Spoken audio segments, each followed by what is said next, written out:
aniga oo ku hadlaya magaca odayaashii soo martaqaalay in aan dhammaantiin dadka meesha isugu yimid aan ugu mahad celiyo ajiibkay naga ajiibeen dacwadii aan u fidinay ee ahayd in ay ka soo qayb galaan shirku ujeedadiisu waxay tahay in dhammaan ummadda degta gobollada Jubbooyinka iyo Gedo oo ay khusayso arrinta dabaysha maanta socota inay isu yimaadaan oo arrinta ay uga hadlaan kuna taageeraan dadka hadda tallaabada u qaaday gobollada markaynu shirka furanayno waxa aynu ku furanaynaa aayadaha quraanka kariimka ah waxaana inoo akhrin doona Sheekh Maxamed Roble falyatafadal. بسم الله الرحمن الرحيم. إن الحمد لله نحمده ونستعينه ونستغفره ونعوذ بالله من شرور أنفسنا وسيئات أعمالنا من يهده الله فلا مضل له ومن يضلل فلا هادي له وأشهد أن لا إله إلا الله وحده لا شريك له وأشهد أن محمدا عبده ورسوله. أما بعد فإن أصدق الحديث كتاب الله وخير الهدي هدي محمد صلى الله عليه وسلم وشر الأمور محدثاتها وكل محدثة بدعة وكل بدعة ضلالة وكل ضلالة في النار. إذا كبعدي وحنقولها علي خلقه إلهي سبحانه وتعالى ماشي سوق كاني كبعد ذلك ولا عليه ماشي سوق يمد يومنا مهاجر مذيهين وحي بعض إلى قصد والشندق هذا اليوم ثلاثان قليلك هي قبلية وحليلة قليل يقولي هاي قبلية سمحتها قبيل هي قبلية النبي عليه الصلاة والسلام أما أصحاء وقلت نبينا لسدري جري لما أهيوان بكلاه بجري أمها النبي الله صدر عليه الصلاة والسلام أمها الله صدر لما أهيوان بكلاه بجري تأوها رئيسي كلاه بجري نقولها توحيد كإلهي والله فائد النبي كسر الله صدر أمتي سمركها الوجوع عليه توحيد كلا الله توحيدك مركو كلا حظو أمدا جهة هيسا أيو كلا هدي جري النبي عليه الصلاة والسلام وحنا على وقت سيدنا مسوق هذا وفسوق أبيه نبي شعيب وحلا درين مدين قوم كيلو رجلي أي رجل ما تعبت كعسي علة هيسة وحيا هاي توحيدك كبعدي وحيا هاي إني مكة وحكلا ميسانا يان أما وحكلا جدنا يان إني ضدك أي أهل تصحران أما أي سخر ضبحوه وحيان متى وحول النبي عليه الصلاة والسلام يسوى أهل تاسكها أن يقوم كيسا أي وحول يا قومي ونبي شعيب لا تبخسوا الناس أشياءهم لا تبخسوا الناس أشياءهم ضدك ألاكتولا أما وحي إذا كقضيان أما أتكالقضيسان هكو حد بنا هحدنا هايسنو ذيلنا وحيالها سميلنا يعني مشكلته أبدا يفرق أكلها اللي يوحي أريتها سيارة أنا أسمع عبدالي بالي إلهنا وحانا يتلك جبوينك كل شيء تفضل ما يقوى وين لكن هذا أنا أقول دائما حركة مغالك أو تقصر وحكا سبعة قلت مالتين أنا waxaan ka mid ahaa dadkii xamar tagay ee Denmark ka tagay oo u tagay dastuurka inay ansixiyaan dastuurka ana isdabaray dawladii kuma bixin ana tagay kaliya magacaygu badan waxaan u tagay laba qodob oo kaliya oo aan maqlay oo banaanka ka maqlay inaan ka muxuu arrintaasi aan ka hadlo kaliya intii waxaan ahayd midda koowaad dastuurku waxaa yiri diintu man kaga dhacaya oo diintu dabagedinaya oo diintu daaqada ka tuuraya xilli hadda diinta aanu ku dhaqanno daaqada laga tuuro afar sanana ma joogo qodobkaas qodobka labaad waxaa lagaga baashay xadkii baa la bedelo xadkii baa saa la yeelo dadkii Soomaaliyeed baa dadyow kale la siiyo xadkii waatay oo dastuur xadkan lixdan sidoo ahaa laga bedelayaa dastuurka ودرسوك كان أول موضوعها حبيرات بالوريدين ما يحد رسمي أهل سميين جدا يعني Soomaalida waxay noqonaysaa inta territorial ku jirto meesha la yiraahdo sabanka inta ku jiro yaa Soomaali kaliya loo aqoonsanaya haddii saysaa ku dhici markaa carruurta halka ku dhalatay halka anigii ku dhalatay yaa ka bixi marka leh ayadana doodeedu waa u tiri taa hada dasuuqi baa dad waa walaaliyaana wixii wada fahmay dadka degan waxaan aniga ku doorin lahaa inay midnimadooda adkeeyaan si cadaalad wax u qaybsadaan dalkooda ay dhistaan waxaa ka Soomaalida walaaq ugu yeeraan intaasaan oran lahaa shirkana waxaan jeclahay nuxurkiisa inuu taa yahay yaan jeclaan lahaa marka waxaan oran lahaa Soomaali ha noolaato Soomaali meel joogto Allah ha nooleeyo midnimada Soomaali ha adkaato Allah ha isu keeno Soomaali inta xun Allah ka saaro bogooda burcada Allah isu mariya dadka jibooyinka ha noolaadeen ku nool Soomaalida ku nool kuwa kale gobolada kale ku nool ha noolaadeen guud ahaan Soomaali ha noolaado salaamu calaykum General Zubair Abdulkarim Borle wax badan iyo noo sheegay taariikh ku tusaysaa inuu naga waayo aragsan yahay waa naga waayo aragsan yahay waxaan arrimo farsamo awood dib u dhignay heestii calanka Jamhuuriyadda Soomaaliyeed arrimo farsamo awood yaan go'aan u dhignay in yar baan yara dhageysanaynaa wayna soo soconaysaa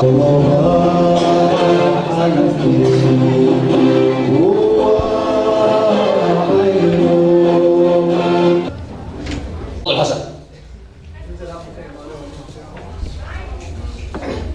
بسم الله الرحمن الرحيم magacay waa Xasan Cabdi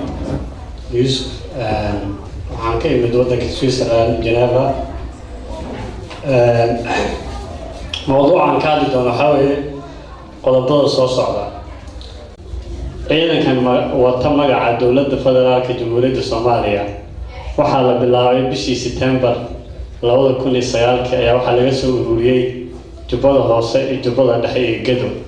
waana ciidan deegaan ahna ciidan qaran kana wada kooban dhammaan beelaha degan saddexdaas gobol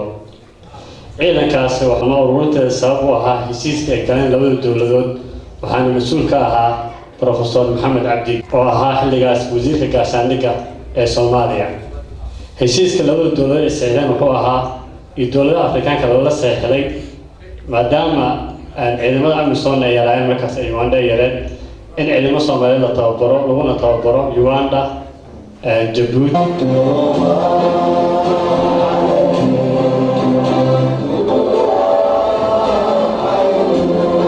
in loo fidiyo marka goboladan maadaama ay ka xuduud la lahaayeen waxaa la go'aamiyay in goboladan ciidanka laga soo ururinayo lagu tababaro waddanka Kenya kadibna markii la tababaro ay ka howlgalaan isla gobolka inay ka xoreeyaan si ay u helaan logistikada iyo waxay u baahan ciidankaasi markii la xareeyay oo tababarkooda ay dhameysteen oo howlgalkooda diyaar u yahay waxaa ku bilowday buuq la leeyahay ciidankan waa in la soo wareejiyaa laguna soo wareejiyaa magaalada Muqdisho la keeno ayna ka garab dagaalamaan ciidamada kale ee Muqdisho ku sugan ee goboladii ciidankan mabaadi'da lagu soo ururiyay oo ahayd in gobolada xoreeyaan in laga weeciyo arrintaas waxa ay keentay in khilaaf uu soo kala dhaxgalo dadkii deegaanka ahaa ciidanka soo ururiyay ee wadaad dhaqameed lahaa oo waxgarad lahaa oo saraakiil lahaa iyo siyaasiyiin lahaa iyo dowladda Soomaaliya halkaasna khilaaf wuxuu ka dhex bilowday xilligaas wasiirka gaashaandhigga Professor Gandhi iyo madaxweynihii dowladda Soomaaliya oo ka ah xilligaas Sheekh Shariif kadib iyadoo si loo diidan yahay ayaa markii ciidankii la go'aamiyay go'aankiina Kenya iyo Soomaaliya ka wada hadleen in ciidankan uu ka howlgalo meesha inay tahay saas u ahaa dowladdaasna ay ka baxday ballantii ayaa waxaa dacayad lagu furay ciidankii waa ciidan beeleed waa ciidan hal reer ah waxaa loogu talagalayaa Jubbaland in la gooyo Kenya lagu daro shirkado shidaal baa socda bad baa la qaadanayaa propaganda noocaas ayaa bilowday oo lagu wajahay ciidankii iyadoo sida buuq ugu taagan yahay ayaa ciidanka howlgalku uu bilaabay degmooyinkii ugu horreeyay uu qabtayna waxay ahaayeen Xelwa iyo Dhoble waxaa iyagana xilligaasi jiray ururkii Xisbi Islaam qaybtiisa Iskangooni oo Sheekh Axmed Islaam iyo al-Shabaab isku soo laayeen magaalada Kismaayo oo iyagana markii dambe shabaabkii dib ula dagaalamay oo iyagana isgarabsanayaan ciidamadaasi wax daryeela kamayna haysanin magaalada Muqdisho dowladda Soomaaliyeed ee ku sugnayd wax dhaqaale ay ku bixinaysana meena lahayn waxaan dhibaato iyo foodo iyo dacaayad iyo kala qaybin dadka deegaanka aan ahayn wax wanaag ka soo gaaray message iyadoo sida ay tahay markii degmooyinkii ugu muhiimsan la xoreeyay buuq badan uu la jirin waayo marnaba isma lahayn gobolada jubbooyinka inta la xoreeyo Kismaayo la gaaro ee ciidanka noqon doona iyadoo tii ay taagan tahay haddana waxaa soo galay ciidamadii Kenya galitaanka ciidamada Kenya soo galeen dowladda Soomaaliya way ka warqabtay hase ahaatee rabitaanka ay u gudbiyeen ay dowladda Kenya ka diiday taas oo ahayd dadka deegaanka inay macnaha ayahooda ka tashaneen Kenya waxay u sheegtay iyadoo danaheeda security ilaalinayso dadkan maadaama la xoreynayo Amisom madad u leeyahay in macnaha ciidankan iyo dadka deegaanka iyo ayahooda ka tashadaan dastuurkii xilligaas oo ku meel gaarka ahaa oo haddana federaalka marka dambe loo codeeyay oo la keenay oo qabiil qoraalka ahaa wuxuu qeexayay Soomaaliya in dowladda federaal ay tahay laba gobol wixii ka badan israacayaan taas waxa ay keentay waxgaradkii culimada diinkii iyo dadka deegaanka u dhashay in la isugu keeno Limuru magaalada la dhaho halkaasna lagu yagaleelo dowlad goboleed loo doortay madaxweynaheeda Professor Maxamed Cabdi oo idan loogu macdaray dowlad goboleedka Tanzania arrintiina meesha taagan tahay Sheekh Shariif odayaashii waxgaradkii dadka siyaasiyiinta ay ka soo jeedeen deegaanka ugu tageen waxaana u sheegeen in dadka deegaanka xaq u leeyihiin in maamul goboleed ay sameystaan dowladdan ay ka soo qayb gasho xukuumadda dad badan xukuumadda ka mid ah mas'uuliyiin way taageereen xildhibaano badan laakiin madaxweynihii xilligaasi uu ku gacanseeray asagoo ka dhaxraadinayay danihiisa shakhsiga ah iyo rabitaankiisa u gaarka ah una arkay Jubaland State oo dowlad goboleed hadday dhisanto in ay halistiisa ama ay halis ku noqon karto jiritaankiisa mustaqbalkiisa siyaasadeed arrintii oo taagan tahay ayaa haddana waxaa jiray ururka Raskamboni oo asagana garabsanayay ciidamada TFG-da ee lagu tababaray Kenya iyo urur kale ah oo sunna gada ka dagaalamo iyo dowlad goboleedka Tanzania maadaama Sheekh Shariif uu diiday in nidaamkii kala dambeynta meesha ay ka dhacdo dadkana nidaam ay sameystaan ay ku saleysan tahay nidaamka maadaama uu waa deegaan jubbada dhexe waxay ka kooban tahay 9 degmo gedana waxay ka kooban tahay 6 degmo oo 15 degmo waxa lagu qaybsanayay waxay ahayd degmo iyo deegaan nin walba xagee degtaa oo ninka yar iyo ninka badan meesha la wada degan yahayna dadka ay ka wada muuqanayaan meesha reer gooni u degan yahayna degmo iyo deegaan ay noqonayso taas asagoo u qalmayso waa uu diidanaa iyadoo tii laga sii gudbay ayaa markii uu xal uu keeni waayay maadaama dowladda Soomaaliya ay ka mid tahay IGAD waxaa barnaamijkii dadkii deegaanka ahaa ay go'aansadeen siyaasadda IGAD maadaama ay saameyn ku leedahay Amisom ciidamada socdaan IGAD ay yihiin badankooda ee gudaha Soomaaliya jooga 20 ku dhawaad ah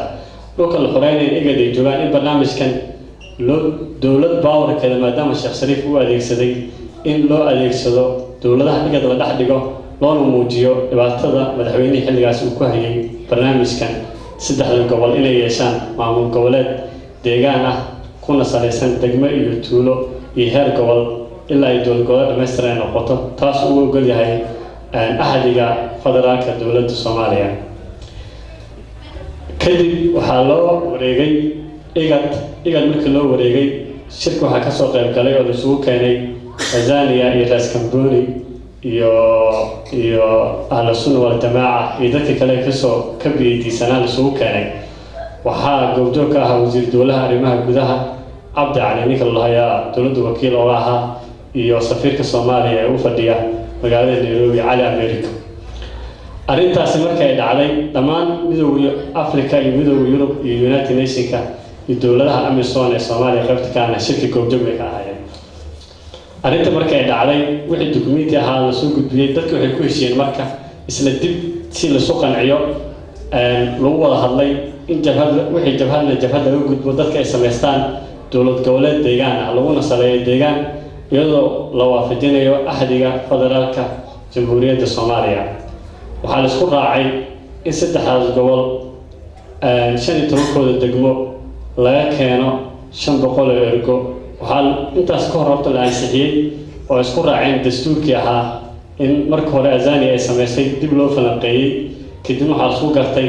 in dastuurkaasi wixii laga saxayna laga soxo wixii ku wanaagsan yahay la qaato kadib waxaa la go'aamiyey in saddexda gobol laga keeno 500 erga ah ergadaas oo noqonaysa in macnaha ay ka kooban dhammaan deegaanada goboladaasi shirweyne inuu dhaco ay ku wada midaysan yihiin dadka deegaanka arrintaas haddana waxay keentay buuq badan in laga dhaliyo ahlu sunna gedo iyo raaskamboni iyo azani laftooda haddana in isla qabiil lagu shaambadayo iyadoo la ogaa in marka hore saddexda gobol macal ciidanka macal odayaasha dhaqanka macal dadka deegaanka soo qaybgalayay dhammaan inay ka wada muuqdeen dadka deegaanka aniga intaan goobjoogka ka ahaan shirarkaasi aan oran karo waa cadaaladii ugu dhaweyd ninkii tuulo degan iyo ninkii wada deganba nin walba Soomaaliya ka dhex muuqday oo cidna aan si bursi ugu sameynaynin nin walba xaqiisa u helayay inkastoo dadka majority iyo minority way jiri karaan arrintaas marka ay dhacday oo igad barnaamijka ay soo gashay haddana isbedel baa Soomaaliya ka dhacay waxaa la aaday arrinta uu ka hadlay Jeneraal Jubeer oo ahaa in doorasho Soomaaliya ay gasho in la jiitamo kadib goobo badan baa dhacay madaxweynaha Soomaaliya wuxuu dacwooday madaxweyne badan Afrikaan ah in barnaamijka la hakiyo in la joojiyo in lagu sameeyo asoo wax cadeyn haysanin ilaa heer uu gaaro inuu dhaho reer ayaa loo qabanayaa Jubbaland oo reer baa loo dhiibayaa uu dhaho asoo madaxweyne Soomaaliyeed ah taas waxay keentay kalsoonidii dadkii dowladihii barnaamijka fangareynayay inay macnaha ay kala laabtaan ninka xilligaas madaxweynaha kadib doorashadii Soomaaliya ayaa dhacday Sharif uu soo laabanin Soomaaliya ku meelgaar ka baxday dawlad federaal ah ay noqotay dawladan cusub ee hadda dhalatay ayaa waxaan u gudbayaa inaan wax yar ka dhaho dawladan cusub hadda dhalatay waxay ku dhisan tahay waxa loo yaqaan federaal oo ah 18 gobol ee Soomaaliya inay isu raacaan laba gobol wixii ka badan taasoo sharciga dastuurka qodobka 49 ay ku qoran tahay ee dastuurka federaalka Jamhuuriyadda Soomaaliya oo ah 18 gobol ee Soomaaliya 1990 wixii ka horreeyay min gobol ilaa degmo in lagu qiimeeyo wax ka dambeynaysa sharci ahaan wixii ka horreeyay inay isu raaci karaan dawladda federaalka Soomaaliya loo sameeyo laba gobol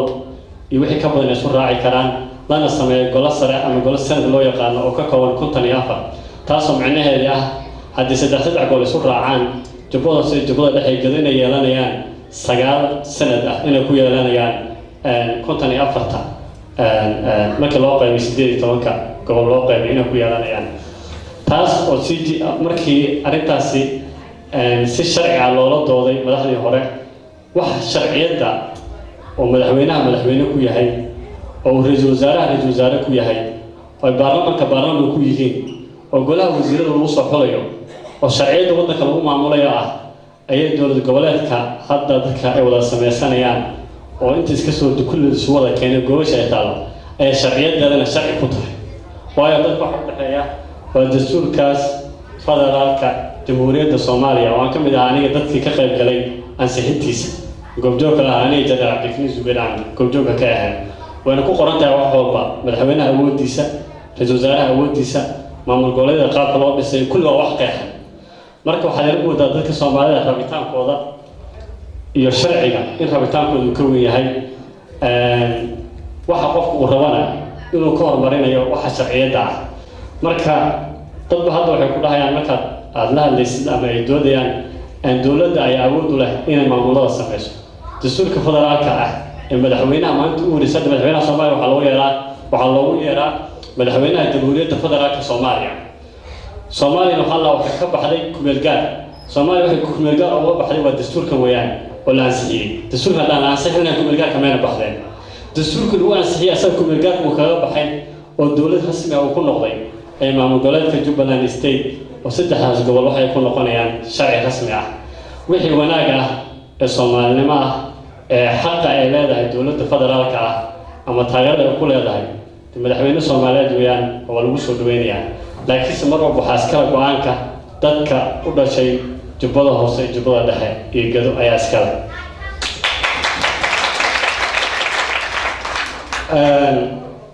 waxa idaacadaha aad looga maqlaa usoo ururnaya idaacadaha aad looga maqlaa oo aad looga sheekeeyaa maalinta Kismaayo markii la galay waa la isleenayaa raaskamboni TFG ciidamada military Kenya usoo tababaray isdilaya qabaylaha kacaya waxaas oo dhan waxay ahaayeen wax la sameeyay sababtoo ah ciidanka Soomaaliyeed ودوركم مركز القدرة أما نسكنوني هذا من TFT هذا إذا كي يسعلنا وأفركون الله بقول إذا إن أنت أصدقائك أول الجوجا إنه كسماية القدرة أو مستحيلة وأنت سنة صوت قال لما يأخذ سنة قرنتك قول الله سوء تاجنا لكن السياسة السميني ولا سوق جيني أيه وحيد عليها كم غليسين مركب مقالة كسماية عندما يقول وادين عندما مقالة لله جنة عبد الله أنتوا قد حسك كسماية لوك أي كسر عندما مين أكو عاصنة مركب عندما يقارن ساعة موجة ما شاء الله مقالة دولار كذا قرن أقول له مقالة كذا وحيد عليها كهالين تدعم قولوا تيجي كريم قولوا يجي وزير كيكون قاتين فرق واتفاق كاه لا إلى تيجي كريم إن كهالله عندها مقالة لم يجري كرام يوم عندما الصعداء ساد كودا اللوجستيك كودا يهوب كودا اللي مشروع الدعوة عودا إن وركي وحد يرمو دا أفضل مكان لقبتي أو دولة لقبتي أو بدر لقبتي أو كلبية لقبتي أو سوق لقبتي مكاسب أنت لسوق بني ساس ما قيلني لكن سبحان يرمو دا المجال ما ينقطي قدس وكله إن تذكر أو نقطة يرمو دا مقيلة dadka qeynaya marka madad deegaanka u dhashay jubbada dhaxay gado u dhashay waa misama aha markaad fiiriso dhageysi dadka hadlaya boqolkiiba 90 dad gool ku dhashay ma goolootorada jubbaha hoose waxa noqonaya ninka deegaanka u dhashay waa noqonaya ninka lama noqonayo waxay dadka ay kala fahmin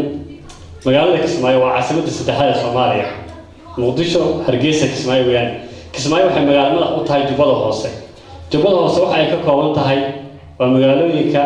Kismaayo afmadow badhaadhe xagar iyo jamac ka kooban tahay magaaladaas waxay maamulaysaa ama gobolkaas waxay magaalada u tahay afartaas degmo ee magaalada u tahay dadkaas ayayna ka dhaxaysa gobolkaas degan in iyaga ayadoo ka tashadaan isu tagaan waxay sameystaan markuu warta la bilaabayo fadalka laftiisa saasa tuulo iyo degmo iyo gobol bay noqonaysaa afar shantaas degmo ayaa gudoomiyaha gobolka ayaa dooranaya markay isu tagaan dadkooda ayaa dooranaya laakiin ma aha Kismaayo عاصمة جوالات ومعها هيران ومعها جوهر ومعها مركان ومعها مقدشان ومعها مركان مقدشان كل شيء أم هيران كل شيء أم ولي سنجوب لنا عاركين وكهذا وده Kismaayo نقوى شو معها عدالة أساس معها صوتها هذين كل شيء أن جمع مع من كل شيء Kismaayo نقوى شو مقدشان دلوقتي لا لفتة مركز Soomaali وحكي كل بدبالي كرتا وأساس أو فدرال كاس maxaa iman karo caqabada inta aan xoogaalka ka ahay midnimada dadka deegaanka hadii aad kaato xaqooda iman kara mala waa xuquuqdooda dastuurka Soomaaliya ku dhanyahay in wax sameystaan dawladda diiwaanka la imaatay ahlan wa sahlan oo barnaamijka intuu socday 4 sano socday barnaamijka dib u xoreynta afartaas socday oo socday Muqdisho wanaag ka iimaanay hal shay oo wanaag Muqdisho ka iimaanay ma jirin hal askari Muqdisho ka iimaanay ma jirin hal diyaar oo saanad wada Muqdisho ka iimaatay ma jirin hal diyaar oo daawo wada Muqdisho ka iimaatay ma jirin hal aaw inta la qalin bulshada geeyay muu jirin marka dadka meesha ku dhintay waqtigooda la geliyay dhaqaalaha kala baabay wadanka shabaab ka xoreeyay in hadda la dhaho anaga aan ku maamuleen taas waxaan maleeyay oo wali sharciyad aan lahayn waxaan u maleeyay inay tahay wali oo macnaha aan caadi ahayn inay tahay waxaan ku soo gabagabeeyay hadalkii waxaan ku dheereynay waxaan u mahadcelinayaa dadka deegaanka oo maanta marka dhulka tagtay danahooda gartay odayaasha dhaqanka iyo waxgaradka iyo culimada diinka dadka qurbo joogta dibadda joogtana waxaa loo baahan yahay in barnaamijkaas ay taageeraan waxaan u mahadcelinaynaa dowlad goboleedka iyo IGAD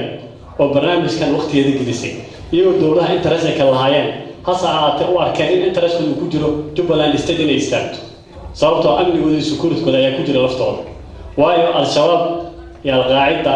ururada waxay ka duuli jireen oo badda madow meesha la qabsaligooda u ahaan jirtay dadka deegaanka meesha hadda maamul nidaam sameystaan way ka baxayaan dadka deegaanka waxa deeqi karta cadaalad waxa deeqi karta nin walba degmadiisa iyo tuuladiisa inuu aamino waxaan ka codsanayaa dadka deegaanka u dhashay inay iska ilaaliyaan dadkan deegaanka u dhalanay ku soo dhax gabanaya oo magacyada isticmaalaya oo meediyada ka isticmaalaya oo ka isticmaalaya saxaafadda waxaan u mahadcelinaynaa xildhibaanada deegaanka u dhashay iyagana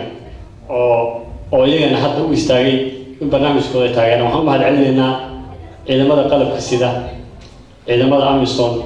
kuwa Raskamboni ciidamada deegaanka dhammaan shacabka garab istaagay in dhulkooda u xoreystaan waxaan ku rajaynayaa saxnawaha ku helin isbuucan ama isbuuc soo socda jubbada dhexe iyo inta ka hartay jubbada hoose in la soo gabagabayn doono shirweynihii dowlad goboleedka lagu dhammaystiri lahaa dastuurka waa la ansixiyey habqaybsiga waa la ansixiyey baarlamaanka tiradiisa waa la ansixiyey guurtida tiradooda waa la ansixiyey shirweynihii 500 isugu keeni lahaa unbaa dhiman kaliya maalintii ay dhici lahayd waxaan rajaynayaa bishan gudaheeda inay dhacdo bilaa ka raadnabo dowladda Soomaaliya fariinta waa loo diray waan loo sheegay haddii ay iyadu wanaag ay u soo qayb galaysan waa ahlan wa sahlan haddii diidana dadkan dhulkooda iyaga haysta iyagana samaysanaya taasna waa taas dadka qurbo joogta waxaa looga baahan yahay inay is caddaysaan oo dhulkiina aad tagtaan oo aad maalgashataan oo ciidankiina aad booqataan oo waxgaradkiina aad booqataan oo odayaashiina aad booqataan oo dadkiina dhibaatada haysta u tagtaan oo dhulkiina aad dhistaan taageerada idinkaga baahan yahay idinkan oo nin walba uu isku dayo inuu waqtigiisa u geliyo inuu wax noqdo dadka u dhashay jubbada hoose iyo jubbada dhexe iyo gedo odayaashooda dhaqanka ah iyo culimmadooda iyo waxgaradkooda iyo siyaasiyiintooda boqolkiiba 99 way midaysan yihiin siyaasiyiintooda way midaysan yihiin hal nidaam jabhad in laga baxo qabiil laga baxo deegaanka dowlad goboleed loo gudbo ahdi federaalka u qeexay isku wada raaceen idinka waxa idinka baahan inaad ku taageertaan waxaan kusoo gabagabeynayaa hadalkayga fariin aan u direyno madaxweynaha Soomaaliya ee cusub waa in aqoonyahan kala duwan jabhadihii hore san u haysanay laakiin maalmaha waxa ka soo yeereeyay waxa yara muddaa inaan wax fiican ahayn waxaan rajaynaynaa inuu garto wuxuu sharci ku yahay asaga wuxuu madaxweyne rasmi ah ku yahay oo dastuurka federaalka jamhuuriyadda Soomaaliya haddii asaga dastuurka federaalka jamhuuriyadda Soomaaliya uu ixtiraam waayo asagana lama ixtiraamayo sharcigaas qofka idinka dhaxeeya sharcigaas uu xaq u leeyahay waa la siin wuxuu xaq u leeyahay lama siinayo intaas muhiimadu waa intaas wax kale jira ma laha waxaan ka bahayaa saraakiisha uma dowladda Soomaaliya wasiirada ka ugu horeeya wasiirka gaashaandhigga ugu horeeya ma yahay dowladii hore xilligeeda hadda u dhamaanayo shalay Xuseen Cabdi ka dhahan waxaan oran lahaa aniga oo fariintan u diray kullee haddii fariinteeda ay gaarto asagoo hargeysa burcatay karin inuu Kismaayo ka hadlo ma wuxuu farqo intifaaq ku helay asaga Soomaaliya hadda wuxuu soo farqo intifaaq federaalka waa 40 sano weey wuxuu farqo intifaaq ku qaatay waxa weeye hargeysa u qaatay farqo intifaaq maadaama farqo intifaaq ku qaatay meesha asaga uu u dhashay uu litay karin dadka oo ayooda ka tashaday inuu ku mashquulo ma تصور إن عدد كنا وقاعدين وباهر يعني ليش شيء عدد كديان كه إذا ليرد الديان كه نور بالديان كيس دقميز ولا شيء نور بالديان كيس دقميز ولا سنة يا هرجان يا إذا كنا كبر روتان ديان كنا دقمينا السبتان هذا معلومة سنتين مع السلامة والسلام عليكم ورحمة الله وبركاته حسن عبد يوسف آدو مهتسيه هاي وحان هالك أقول بيا برنامج تيسي كله لكن waxaan idin sheegaa Soomaaliyeed dadka dawladdu baasiin bay haysaa batrool hal raadi macdan hal raadi waxa sal yiraahdaa anigu waxaan ka imid magaalada Kismaayo la yiraahdo waxaan ugu dhaaranaa Ilaahay Soomaaliya oo waa ka badanta hadday maamul hesho haddii ay dad daacad ah oo ka shaqeysta ay hesho أن إلونه بنزين هي بترول هذه هي السيارة لكن قف وحو هيستوب إنه كل حساب تمام وناكسن وحكى له هذه يصير إلهي بلغ السؤال وأنا الهادية مقالة الآن سومالي هداتي أما عيننا هي سوماليا أين حوق صارنا لغالا أهان بير أهان قفك هلي كرا بيرها كسبت سوى كانت على سلك الدكن خير كسمايو ودد دكن وأن دجال قولي أنا أرجع كليه وحوي إن الصومالي والشيخ كسمايو محيطة كسمايو وعان وناس إرمان معلوم ما كسمايا كيمدو وفارنا هي قفان كور قبل المجنون أمتنا هدي أي شقيس العقل حوتان قطع بنو عالم وهدوس شقيسنا قحوتك ما بحي لكن وحنا دي شيء وأنا دي كل هالريا qaxooti uma baahnin inaan dad barino uma baahnin inaan waddan tuugnimo u tagno uma baahnin annaga ayaa masaariif sii karna wadamada gaaladu degan tahay intaan hoos joogi lahayn ilmaheennii baa ku dhumay carruurteennii baa ku dhuntay waxaad arkaysaa 20 jir aan af Soomaali ah baa siya duubu ku leeyahay war maxaa duuda intee ka timid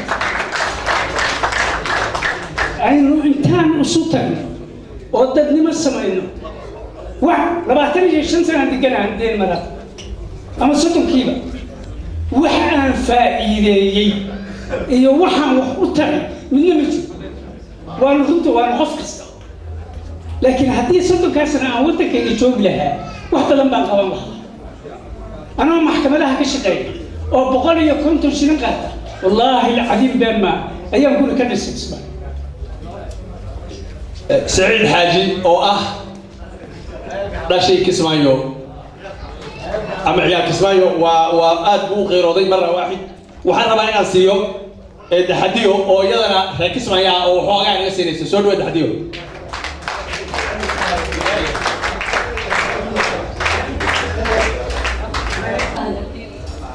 أنا جو حنا على كسمايا أصلية وحنا كيد مجال كسمايا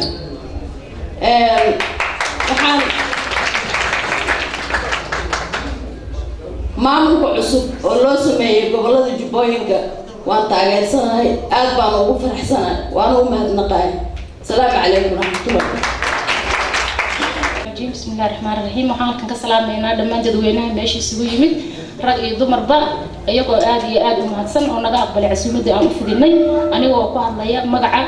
xafladan maanta loo qabtay gabdhaha ka soo jeeda gobolada Jubbooyinka aad baan u mahadsantihiin ilaahay waxaan uga rajaynaynaa ummadda ku nool in ilaahay nabad khayr qabta dhex dhigo iskuna fahmaan danahooda waxaan kala arna intaa ku sii darahayaa insha Allah ilaahay waxaan ka rajaynaynaa inuu xaq garansiiyo qolo walbana ayada inay ka tashato xaq bay u leedahay iyada cidna laga baryaynin sababtay tahay Soomaaliya way kala tagtay qolo meesheeda ayada ay u camiran tahay waxaan u arkaa inaan cidna laga tashan doonin arrimaha Jubbaland lagala tashan doono haddii ay dhacdo xataa in lagala tashan doono dadka u dhashay ayadoo aan wax dhibaato ay ku jirin qofna aan qofka kale u sariixayn la isna taagay laakiin waxaan leeyahay waana garab taaganahay dhammaan dadkii u halgamay asaaniya maxaa ururka igad dhammaan dadkii ka soo shaqeeyay waxaan ilaahay ka rajaynaynaa in sida ay gobolada kaleba ay xornimada u helaan in annagana u helno xaq aan u leenahay sida dadka kaleba ay xaq ugu leeyihiin oo bismillaahi tawfiiq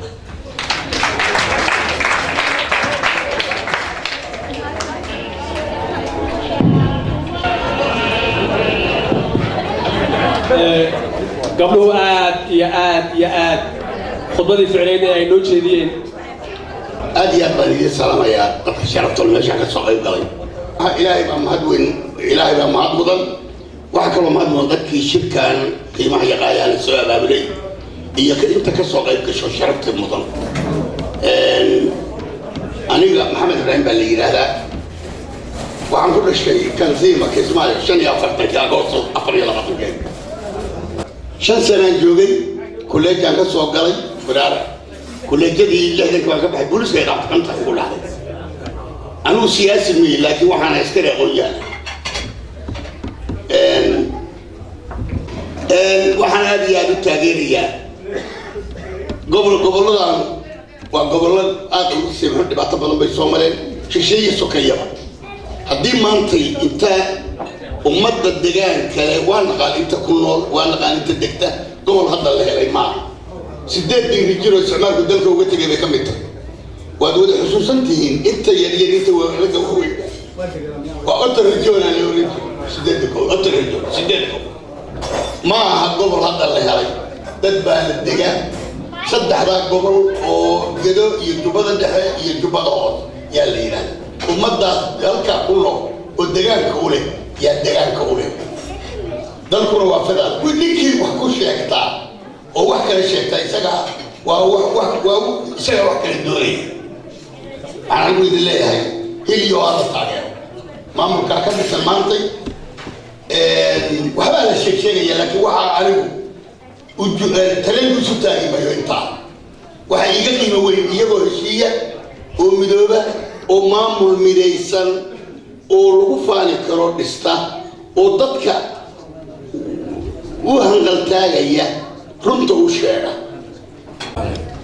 waxaan maraynayaa maanta xafladan waa ula soo kulmay laakiin wararka suuqa mataqaanaa xagga ingiriiska ka mid laakiin halka naftarkeeda wararka taagan dadka ilaa ay hadda maanta waxaan maraynayaa fursad dheer bay soo martay Soomaaliya in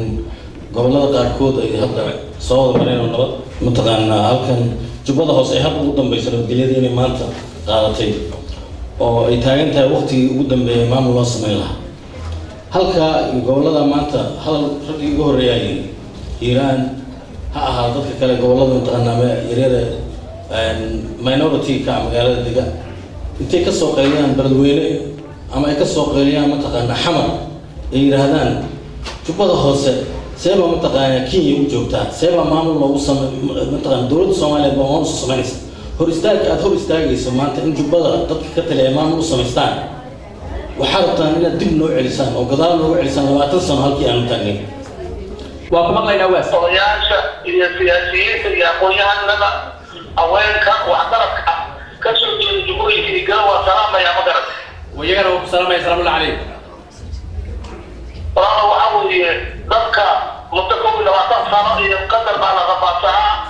ذكر ما أقول لك أنا تبين دولة لها مهمة أنا عبر دولة الحمد الجنوبي وحكم إلى 30 مارس برنامج الشعب السوري الدولة اللي برلمان الأسرة اللي كانت زمان الدكتور إلى إمادات كان وحنا يعني قررنا الدلالة أنه حصلنا إيه قرر لنا أنت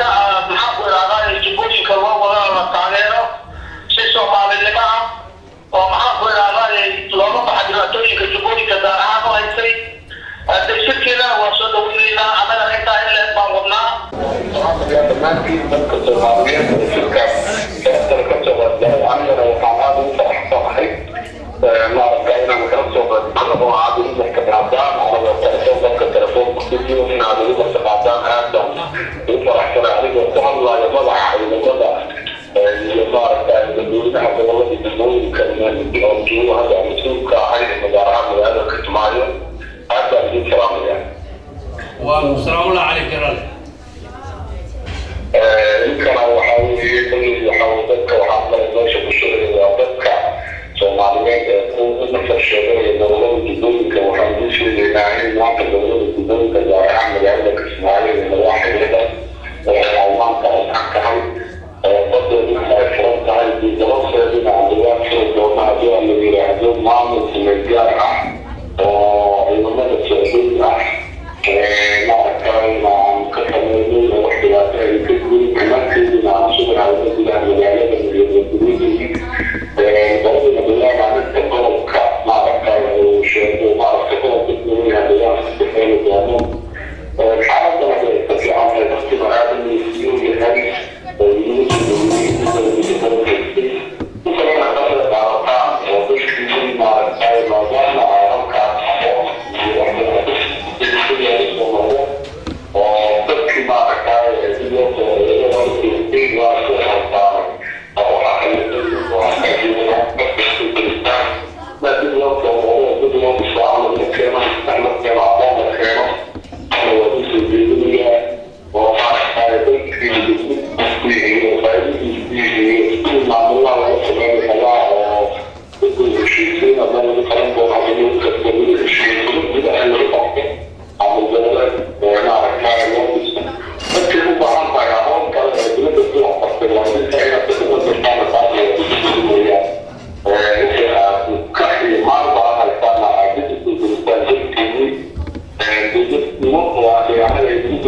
hawsha ku jira halkan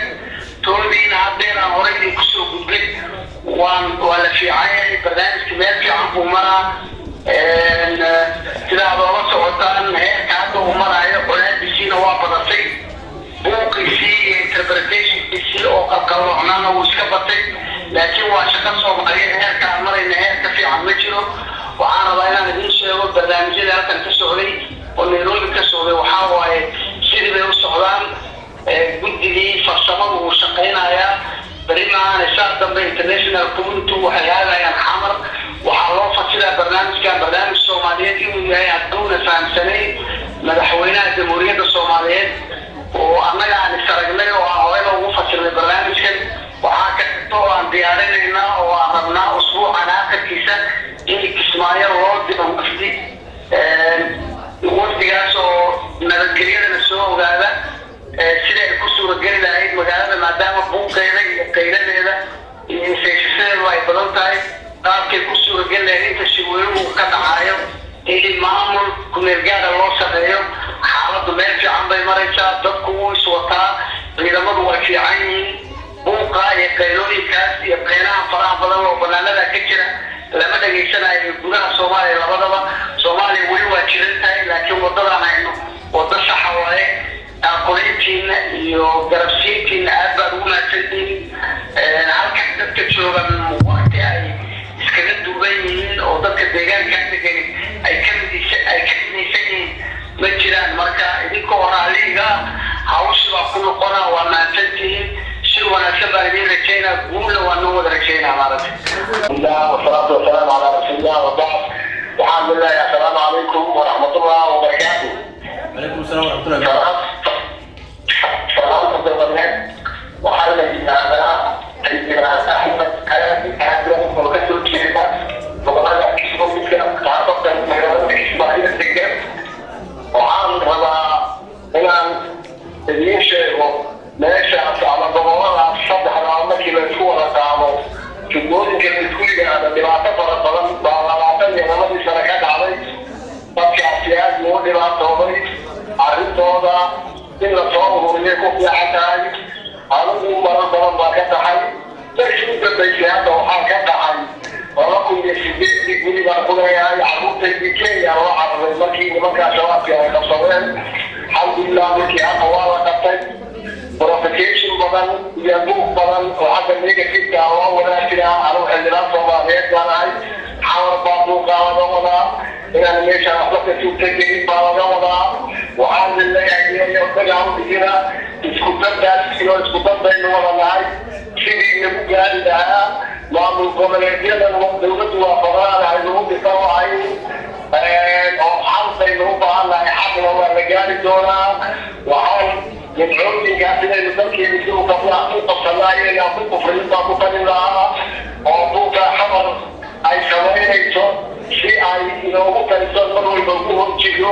inaynaan ka wafqaanin oo ka tashano baan idinku dhiirigelin lahaa waxaa xamar laga shubaya telefishinada iyo idaacaduhu ay daldanayaan wax kismaayo hadda ka jira oo dhibaa ma aha guddiga 10 ah oo deegaanka ah loo magacaabay waan ogtihiin maamul samayntiina nairobi lagu hayaa waxaana laleeyahay loo soo wareejiya magaalada kismaayo tiknikaasii beri ama saasabay ayaa waday shirka magaalada kismaayo in maamulka istraatijiyaano provocationka iyo buuqa idaacadaha yaryada ee muqdishada siyaasada loo samaysay iyagoo ay wadaadayaan dadkoodii ilaasa idinku waasin lahaa duulka la gaaray halkeeda ayayna ka soo noqon sidii looga tirijiray dowlada qabankeeda laga halaagayayeen aan waxaan oran lahaa guusha ilaashadno oo inaynu horeysa wadno oo halkaas aynu ka sigdino maamul iyo dowlad goboleedkaa ku talin lahaa anigu intaasa aynu oran lahaa kolay qof baan ahayn wanaaggaasaan ka qayb qaadanaya inaan ka wada qayb qaadanana waynadu waa wadaxawaan ku wada dhiirigelin lahaa intaasaan oran lahaa mida jaalada weydiini kara kolay qabado dalka aynu iyo deegaanka ka soo jeedinay jubbooyinka gaar ahaan iyo guud ahaan dowladda Soomaaliyeed labadaba mid ma soconayso maamul goboleed baan doonayaa dowladda ma jirayso macquul maaha marka waa inaynu samaynaa dowladdana taageernaa iyo madaxda Soomaaliyeed maamul goboleedkayga xuquuqda aanu leenahay aynu ka doodnaa aynu sheegnaa fikirka aanu ka qabno Soomaali waynu soo gudbinaa sidaa daraadeed marka waxaan halkan idinku soo jeedinayaa baaq iyo taageero aan u dirayno iyadoo aan ka tixraacayno shil ballaaran oo isugu yimaadeen dhammaan qurba-joogta Soomaaliyeed ee ka soo jeeda gobollada Jubbooyinka iyo Gedo oo maanta ka dhacay taariikhdu tahay Oktoobar 14 magaalada Copenhagen ee caasimadda dalka Denmark. shirkan ay ujeedadiisu ay taageerada iyo taageero loo muujiyo isbeddelka cusub ee ka curta gobollada Jubbooyinka ayaa waxaa ka soo baxay qodobada hoos ku xusan. kow taageero buuxda ayaa waxaan u fidinaynaa dowladda federaalka ee Soomaaliyeed ay hogaaminayaan madaxweyne Sheekh Xasan Sheekh Maxamuud ama Xasan Sheekh Maxamuud Calasow saad u taqaanaanba iyo ra'iisul wasaaraha cusub ee dowladda Soomaaliyeed ee federaalka Cabdi Qaadir Faarax Shirdoon saacid oo magacdeen annagoo ku hadlayna magaca jaaliyadda Jubbooyinka ku nool wadamada Denmark wadanka Denmark waxaan taageero buuxda u gudbinaynaa hambalyo diiran xoreynta dadka muxuu ahaayeen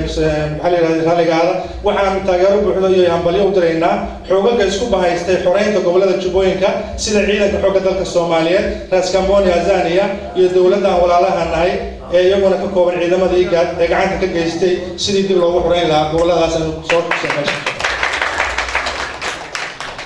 qodobka isaguna xiga wuxuu noqon doonaa waxaan si buuxda u taageersanahay bayaankii ka soo baxay ee xildhibaanada ka soo jeeda gobollada Jubbooyinka iyo Gedo ee ay ku qabteen magaalada Muqdisho kaasoo aanu aad iyo aad ugu riyaaqnay way xabii ay ka soo saareen qodobka afraad wuxuu noqonayaa isaguna waxaan iyaduna halkan ugu baaqaynaa dowladda federaalka ee Soomaaliyeed inay garab istaagto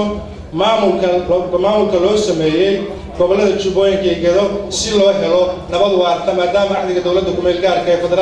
dowladda federaalka Soomaaliyeed uu qorayo in system federalism laga hirgeliyo dalka Soomaaliyeed sidaa daraadeed waxaanu leenahay la tixgeliyo qodobada aanu soo sheegnay ee dastuuriga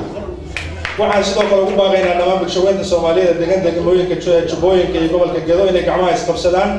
meel uga soo wada jeestaan sidii loogu soo dabaali lahaa nabadgelyo iyo horumar ka hirgala saddexda gobol ee Jubbo dhexe Jubbada Hoose iyo Gedo qodobka lixaadna wuxuu noqonayaa waxaan dowladda federaalka Soomaaliyeed ugu baaqaynaa in ay u dayso shacabka degan saddexda gobol inay ka tashadaan ayahooda doortaana hoggaanka iyo maamulkooda lagana joojiyo faragelinta ay ku hayaan dadka ka hadlaya idaacadaha waxaan soo jeedinaynaa iyaguna u sheegaynaa dadka shakhsiyaadka iyo ururada caadaystay hurinta colaadaha iyo iska horkeenka dadka waan salaamaynaa waxaan idinku mahadcelinaynaa sida wanaagsan ee noo sharafteen nooga aqbasheen waqtiga qaaliga noo siiseen iyagoo gabdhaha qaarkood ay carruurtooda wataan hooyooyinka ay waayada meesha imaadeen waxaan leenahay ilaahay ajri ha idinka siiyo waxa wanaagsan iyo xasanaad waxaan rajaynaynaa insha Allah midkan ka ballaaran oo dambe inaan isugu imaano oo ka sii ambaqaano phase 1 weeye phase 2 ay noo dhiman waan soo bilowday dadkuna waxaan rajaynaynaa insha Allah tacaala inay isku samraan waana mahadsantihiin wabillahi tawfiiq dadkii qaban qaabiyay shirkan ee ujeedadiisu tahay taageero waxaan maanta ka soo qayb galay shirka lagu qabtay beelaha Jubbooyinka ka dhacay magaalada Copenhagen maanta 14 bisha tobnaad ay tahay waa ku faraxsanahay ummadana aad iyo aad uga soo qayb gashay annaga oo ah delegation aad kala duwan oo ka kala yimid meelaha dadka qaraabada ama ehelka ah ee Jubbada ku abtirsada deegaan ahaan anigu waxaan ka soo jeedaa dalka Puntland meesha la yiraahdo Raas Caseer gaar ahaan waxaan taageeraynaa shirkan oo ay isugu yimaadeen dad badan oo ra'yigooda iyo fikradooda kala duwan ka dhiibanaya marka anigu shakhsi ahaan waxaan ka soo qayb galay waan raacsanahay meesha arrimaha ka socdaan ee lagu taageerayo Jubbada taas oo ay tahay markii ugu horeysay oo la xoreeyo Jubbaland magaalada Kismaayo taasoo ay xiriirka telefoonka ay ka soo qayb galeen aan ku dhageysanayni mudanayaal ah dadka ka soo jeeda Jubbooyinka oo ah xildhibaano iyo ugaasyo iyo caaqilo taas oo aan dhageysanay ummaduna ra'yi fikrad isu keentay gaar ahaan ummadda Jubbooyinka degan meel kasta ay degan yihiin waqooyi iyo koonfur Soomaaliya waxaan ku taageersanahay midnimada iyo inay ilaaliyaan isku ummadda yani walaalaha ah maamul midaysan inay samaystaan taasoo ay daacad isaga noqonayaan waddankuna ku dhismaayo Soomaaliya horumarkeeda iyo ummaduna waa dhulku waaweyn yahay waa dhul barwaaqo ah dadkuna waa wada degan yahay in laga daayo carqaladda iyo dhibaatada lagu hayo idaacadaha gaar ahaan BBC-da BLO waxyaalaha foos xun ay ka sheegayaan iyo mutadarrifnimada xun aad dadka qabiilku u saameeyay ilaahayna waxaan ugu baryaynaa inuu Soomaalida calooshooda inuu ilaahay burcad u samariyo marka waxaan jeclahay ummadda Soomaaliyeed inay ismaado dawladda maamulka inay soo fargelin gaar ahaan madaxweynaha hadal ka soo yeeray hadda koor oo uu yiri beledweyne wuxuu yiri waxaan u sameeynaa maamul waxay sameynaysaa maamul dadka degan beledweyne idaacaduna oo ka shaqeynaya dadkuna waxa weeye waa wada arkay oo madaxweynuhu kelmadda uu ka hadlo xogaa qadaf bay laakiin dadka magaalada Kismaayo iyo dibooyinka dadka wada degan iyaga maamulkooda gooni u leh faragelinna waa in laga daayaa wasalaam calaykum